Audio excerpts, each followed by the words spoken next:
સ્વાર્થ જેની મનમાં આવ્યું ને, હું તો ખાવું જ છું ને પેટ ભરું જ છું, પણ કોઈ ભૂખાને મેં એક દિવસ જમાડી લીધા પછી જે ઊંઘ આવે ને એનો આનંદ જ એવો રહી, નિસ્વાર્થ. અને એટલે જ કીધું સ્વાર્થ અને અભિમાન. અભિમાનમાં માણસ કેટલો નીચે જાય એનું નક્કી નથી. અભિમાની, કામી, મૂર્ખ ને મકોડો, આ ચારેય પકડેલું મૂકે નહીં. અભિમાની ના મૂકે. રાવણે અહંકારમાં ના મૂક્યું, દુર્યોધને અહંકારમાં ના મૂક્યું એટલે બધાને મરવી નાખ્યા. રાવણે આખા કુટુંબને મરવી નાખ્યું, તો ભાઈ આગો વયો ગયો એટલે રહ્યા. નહીતર રાવણે પણ અહંકારમાં ના મૂક્યું. તો મૂર્ખોય ના મૂકે. એક વખત પકડી લીધું તો હું કહું એ થાશું, ત્યારે સમજવાનું કે આ મૂર્ખો અને મકોડો. અને એટલે જ કીધું છે મકોડો માથું તૂટી જાય પણ મૂકે નહીં. અને કામી, વાસના વાળો, ભૂખ ન જાણે ઠંડો ભાત, પ્યાસ ન જાણે ઠંડી ઘાટ, ધોબી ઘાટ, અને નીંદ ન જાણે તૂટી ખાત, કામી ન જાણે જાત કજાત. એને એનું ભાન હોતું નથી, એનું પરિણામ બહુ ખરાબ હોય. અને એટલે જ કીધું છે કે સ્વાર્થ અને અભિમાન. અભિમાનમાં બહુ ધ્યાન રાખવું છે. અભિમાન આવે ને માણસની પડતી ત્યાંથી શરૂ થાય. પેલું મચ્છરનું બચ્ચું ઉડતા શીખ્યું ને એટલે એની માએ કીધું કે કાંટો મારી જાય. હા, આંટો મારી જાય કે એટલે એની માએ કીધું ધ્યાન રાખજે પણ હમાય ઝડપથી ઉડજે. હા, એટલે પેલી ફ્લાઇટ ઉપડી, મચ્છરનું બચ્ચું ઉડવા નીકળ્યું ને એટલે મોજમાં આવી ગયું. અરે હું વાત છે કે હા, બધે ફરીને આવ્યું. એની માએ કીધું શું થયું, કેવું રહ્યું? અરે કે લોકો તાલીઓ પાડતા હતા. હે હા, એ કે જો તાલીની વિષમાં આવી જાય ને તો રામ રમી જાહે. આપણે ધ્યાન રાખવાનું, બહુ પ્રખ્યાત થાય ને તાલીઓ પડવા માંડે ને તો સમજી જવાનું જો અભિમાન આવ્યું તો પેલા મચ્છરના બચ્ચા જેવું થાય, અભિમાનમાં મરી જવાય અને અભિમાનમાં પડતી શરૂ થાય. અને એટલે જ કીધું છે કે અભિમાન રાજા રાવણનું નથી રહ્યું તો આપણું રે ખરું? આ જ્યાં સુધી આ મગજમાં આવે છે ને ત્યાં સુધી જ બોલી શકાય. અહીંયા નો આવે તો અહીંયા આવે નહીં. એટલે પેલું યાદ રાખવાનું, તારી કૃપા છે. આ ઉંમરે એટલું યાદ આવવું ને એની કૃપા વિના શક્ય નથી. એટલે એના માટે પણ અભિમાન કરાય નહીં. જીવન જોબન રાજ ધન અવિચળ રહે ન કોઈ, એના માટે અભિમાન હોય નહીં. આ જીવન કાયમી નથી, એનું અભિમાન કરવા શું ફાયદો?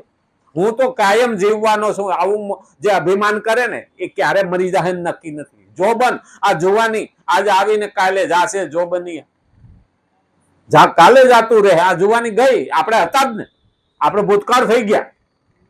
હા, મન મારી નહીં નાખવાનું, મન તો જુવાન જ રાખવાનું. હંસલો નાનો ને દેવળ જૂનું.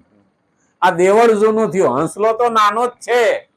એટલે જીવન જોબન રાજ, સત્તા કાયમ નથી રહેવાની. અને સત્તા છે ત્યાં કોકનું હારું કરી લેવાનું. ખરાબ કરશું ને તો સત્તા ગયા પછી બધાય ભોંકા મારશું. એટલે કીધું છે જીવન જોબન રાજ અને ધન. ધન જ્યાં સુધી છે ને ત્યાં સુધી સારા કામો કરી લેવાના, પુણ્ય કર્મ કરી લેવાનું. પછી હાથમાં કાંઈ રહેવાનું નથી. કાં ધન જાહે કાં આપણે જાહું, કાં તો કોક લઈ જાહે કાં તો મૂકીને જાહું. બાકી આપણા હાથમાં કશું છે નહીં. અને એટલે જ કીધું છે કે પક્ષપાત, વિષમતા, સ્વાર્થ, અભિમાન વગેરે આ બધા કર્મોમાં વિષ સમાન છે. આ બધા જ કર્મો છે ને ઝેર સમાન. અને એટલે જ કીધું છે કે ઝેર બીજું ગોતવા જવું પડતું નથી. માણસ ઘણા ઝેરીલા હોય, એની નજરમાં ઝેર હોય. દેખી જ ન શકે. આપણે નથી કહેતા અદેખો છે, અદેખો એટલે એનું સારું દેખી જ ન શકે. હા, અટાણે તો શું છે, પેલો જ દુશ્મન આપણા ઘરમાંથી ઉભો થાય.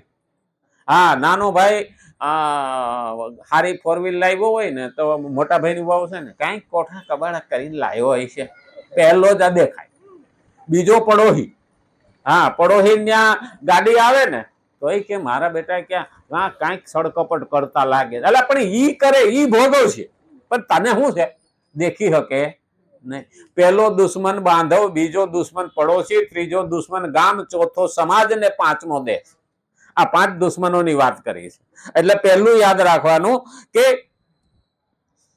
આ બધા કર્મોમાં વિષ સમાન છે. કર્મોના આ વિષયયુક્ત ભાગને કાઢી નાખવાથી તે કર્મો અમૃતમય બનીને જન્મ મરણ રૂપી મહાન રોગને દૂર કરવા વાળા બની જાય છે. જન્મ મરણ આમ તો ખરેખર મોટા દુઃખો જોવાના હોય ને તો જન્મ, મૃત્યુ, જરા અને વ્યાધિ, આ 4 મોટા દુઃખો છે. જન્મ, જન્મા પછી આપણે ભગવાનને ભૂલી જાય ને દુઃખ ભૂલી જાય. હું આવીને તું ત્યાં એ હવા લાગી જાય ને બધું ભૂલી જઈએ. જન્મનું આપણે ભૂલી જઈએ છીએ અને મર્યા પછી લખવા રહેતા નથી કેવું દુઃખ છે. આમ તો ખરેખર છે બધી ને મંદિરે હું ઘણી વખત જાઉં ને તો ત્યાં કોઈ ઘંટ વગાડવા વાળો, નગારું વગાડવા વાળો, ઝાલર વગાડવા વાળો હોય ને મશીન આવ્યા બોલ. હા, આમ ચાંપ દબાવે ને એટલે ઝાલર વાગે, ઘંટ વાગે, હા, નગારું વાગે.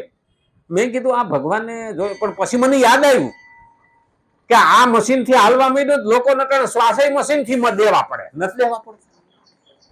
સિઝેરિયન જન્મતો નથી અને આઈસીયુ મૂક્યા વિના મરતો નથી, બેયમાં મશીન. એટલે યાદ રાખવાનું જેવું આપણે કરીશું ભગવાન સામે આપણને નોતરું આપશે. લે ભોગઈ ત્યાં કર્યું એવું. કારણ કે આજે મશીન થી શ્વાસ દેવા પડે. અંતકાળે તો છેલ્લે શું કે બાપાને ઓક્સિજન ઉપર લીધા લે કે અને એટલે જ કીધું છે જન્મ મરણ રૂપી મહાન રોગને દૂર કરવા વાળા બની જાય છે. આવા અમૃતમય કર્મો જ યજ્ઞ કહેવાય છે. અમૃતમય કર્મ, આ જન્મ, મૃત્યુ, જરા અને વ્યાધિ. હવે જન્મ યાદ નથી આપણને, રહેતો નથી, અને મૃત્યુની આપણે નોંધ રાખી શકતા નથી. પણ જરા એટલે બુઢાપો અને વ્યાધિ એટલે ચિંતા ને રોગ.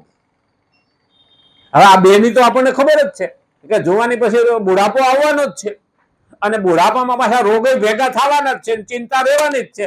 એટલે જરા ને વ્યાધિ આ 4 રોગમાંથી મુક્ત થવું હોય ને તો પેલા યજ્ઞ રૂપી કર્મ કરવા પડે. પણ આજ તો ટાઈમ થઈ ગયો નહીં, 2 મિનિટ વહેલું છે નહીં. હા, કારણ કે યજ્ઞ કહેવાય છે કર્મ બ્રહ્મોદ્ભવ સિદ્ધિ. હવે આ વિષય હું લેવા જાઉં ને તો અડધો કલાક જો હોય, એટલે આપણે 3 મિનિટ વહેલું બંધ. કારણ કે થાળી મૂકી છે, ગઈકાલે કોઈ નતા આવ્યા તો